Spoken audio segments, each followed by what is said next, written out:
All right, let's get right into it. Welcome to this explainer, where we're going to dive into a truly mind-bending philosophy that pretty much challenges absolutely everything we've ever been taught about how to be successful. We're breaking down the core concepts of Vadim Zeland's reality transurfing. And look, if you're out there constantly battling uphill, grinding day in and day out, but still just feeling totally stuck, the ideas we're about to unpack are going to completely flip your perspective. What if achieving your wildest dreams was actually meant to be, well, effortless? Get ready, because we're about to totally rethink how we interact with reality itself. So let's kick this off with a brutally honest question that Zeland throws at us right at the very beginning. Have you achieved much by fighting the world for your own happiness? I mean, really think about it. Think about the sheer amount of energy we spend trying to force things to happen. We push, we struggle, we try to wrestle reality into submission. But the crazy part is, you can spend your entire life fighting tooth and nail and ultimately get absolutely nowhere. It's exhausting, right? Well, in Volume 1 of Reality Transurfing, Zeland proposes a radical alternative to all that hustle. Drawing on concepts that really echo quantum physics, he suggests that our consciousness actually forms our destiny. But he isn't just feeding us the standard think positive thoughts and magic happens line. He actually outlines a highly structured mechanical model for how reality operates. He's saying that your destiny isn't some pre-written script you're chained to, but it's also definitely not a mountain you have to aggressively conquer. And that brings us to the core paradigm shift of this whole philosophy. It's perfectly captured in this idea you can choose your own happiness without having to fight for it. Instead of battling for your desires, you simply choose them. I know, it sounds a little too good to be true, doesn't it? We're so conditioned, especially in high-pressure environments, to believe we have to constantly prove our worth, like we have to get straight A's just to have value. But honestly, you just need to adopt a I breathe, therefore I deserve mindset. Think about nature. Trees and flowers don't stress out or compete for sunlight. They just exist, and they naturally receive total abundance. You are exactly the same. You don't have to struggle to prove you deserve wealth or happiness. Okay, so how do we actually do this? To understand the mechanics, we first need to wrap our heads around what Zeland calls the space of variations. You can think of this as a massive, infinite information field or energy matrix. It's basically a giant cosmic database that holds a model of everything that has ever happened, is happening right now, and could ever possibly happen. Every single choice you could make, every reality you could live, already exists right there in this space as a dormant possibility, just waiting for you to activate it. And manifestation happens mechanically within this space in 3 really straightforward steps. First, your brain broadcasts waves of thought energy. Second, that specific frequency highlights a particular sector in the space of variations. And finally, that highlighted variation materializes into your physical reality. Honestly, it's just like taking a photograph. You don't need to painstakingly build a beautiful scenery in your mind. You literally just point your mental camera, snap a picture of the life you want, and immerse yourself in that exact feeling. The universe just develops whatever picture your lens is focused on. So if it's that simple, why aren't we all billionaires sipping cocktails on our own private islands? Well, here is where we absolutely sabotage ourselves. We create something called excess potential. This is an energy imbalance created when unreasonably great significance is given to an evaluation. In plain English, it means we care way too much. When we look at a goal and decide it's a life-or-death situation, or we obsess over a problem, we assign it this massive, heavy importance. And by doing that, we totally jam up our own natural energy field. Think about it like this, and I just love this analogy. Sitting in a chair feels completely safe, right? There's zero tension. You sit down, you don't even think about it. But standing on the absolute edge of a steep cliff? That is terrifying. You're hyper-focused on not making a wrong move because the consequences are huge. Now, purely on an energy level, the physical mechanics of standing are exactly the same in both scenarios. But because you attach massive importance and fear to the cliff edge, you create a giant spike of tension in your energy field. And here's the kicker.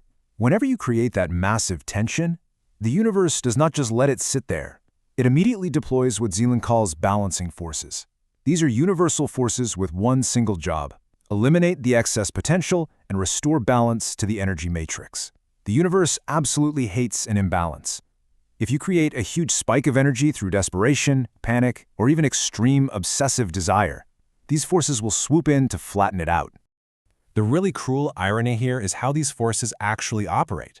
They often do the exact opposite of what you want. Going back to that cliff, the excess potential is your absolute terror of falling. The balancing force just needs to eliminate that tension. So it could gently pull you back, sure, or it could just throw you off the cliff, because the second you fall, the agonizing tension of the fear is gone. Balance is restored, even if it ends terribly for you. This is exactly why our worst fears often manifest. So what's the secret? Allow your emotions to flow. If you feel depressed or terrified, don't frantically fight it or blame yourself for not being positive enough. Just observe it. Say, okay, I see you, fear. When you stop fighting that feeling, it literally evaporates like water vapor, way before the universe decides to push you off the edge.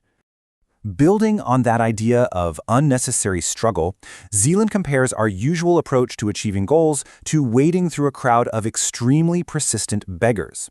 Imagine you're just trying to walk down the street, but people are constantly grabbing at your clothes, shouting at you, and blocking your path.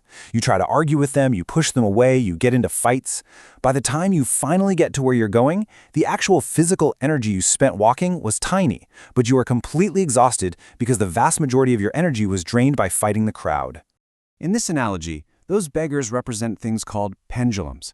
Pendulums are societal structures, toxic organizations, or even just collective negative thought patterns that literally feed on your energy. They want to trap you in a cycle of arguing and struggling. But having broken the chains of pendulums, a person gets their freedom. And how exactly do you break those chains? You just refuse to give them importance. If you stop engaging, drop the heavy importance you're assigning to the drama, and just walk by, the pendulums, the beggars, will eventually leave you completely in peace. So instead of our deeply ingrained habit of aggressively fighting for complicated solutions, we have to flip our mindset. The normal human mind looks at a problem as this massive obstacle that requires blood, sweat, and tears to overcome. We actually tend to seek out the hardest way to do things. But the Transurfing mindset tells us that every single problem already contains the coded key to its own solution.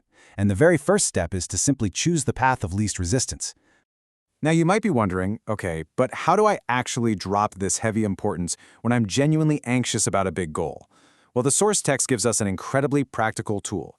If you are totally paralyzed by the importance of a situation, let's say you've got a massive presentation or a life-changing interview, the absolute best way to dissipate that excess potential is to stop overthinking and just start moving. Action is the ultimate antidote to importance. Zealand is so wonderfully blunt about this. He says, don't think. Act. If you can't act, then don't think. Direct your attention to something else. If you're just sitting on your couch, spinning out and worrying without actually doing anything, you are actively inflating that dangerous excess potential. Prepare for things lightly, almost like an insurance policy, but don't do it with heavy desperation. And if there's literally nothing you can do in that moment, you have to force your focus onto something entirely different and just let it go. Which leads us to the real master key of this entire philosophy: pure intention. You see, you can't manifest with anxious, desperate desire. That desire has to be transformed into pure intention, which is completely free from excess potential. How do you do that? By taking your obsessive focus off the final goal, and off yourself as the person trying to get it, and putting all your attention purely on the process. You act without manic zeal, but also without being lazy. You just do the thing. But man, focusing just on the process is so hard for us. Why? Because our minds are absolute control freaks. The mind isn't happy just controlling how we steer our little boat down the river. The mind actually tries to control the flow of the entire river itself. We freak out if there's any deviation from our perfectly planned script, and this desperate, exhausting need to control the uncontrollable flow of variations is exactly what makes our lives feel like a constant battle. When you finally release that white-knuckled grip on the river, you unlock true freedom. You learn to not ask, not demand, and not struggle, but simply to go and take. It's essentially an own-it-now mindset. Think about when you order something online. You hit buy, and you don't sit by the door having an anxiety attack, begging the universe for the delivery guy to show up. You know it's yours, it's done. You just go about your day. By maintaining that calm certainty, you're just plucking a reality out of the matrix and walking right into it. Okay, let's do a quick recap of the major takeaways from this explainer. First, remember that attaching crazy high significance and desperation to your goals creates excess potential. Second, the universe's balancing forces will always step in to crush that potential, which usually ruins your plans. Third, deliberately refusing to give things importance is what finally gives you your freedom. And fourth, stop fighting the current. Always look for the simplest path of least resistance. I want to leave you with one final thought to chew on today. The text promises that when you finally just go with the flow, the world will actually come out to meet you. And a massive hack to tune into that flow is to practice an abundant giving mindset. Try this. Next time you're walking down the street, just imagine you're handing out crisp $2,000 bills to the people you pass. Just feel that boomerang energy of having so much wealth you can just give it away. Watch how fast that wealthy frequency comes back to you. So what incredible opportunities are just sitting out there, waiting for you to simply stop struggling and let them in? Thanks for joining me on this explainer, and I hope this helps you navigate your own space of variations with a lot more ease. See you next time.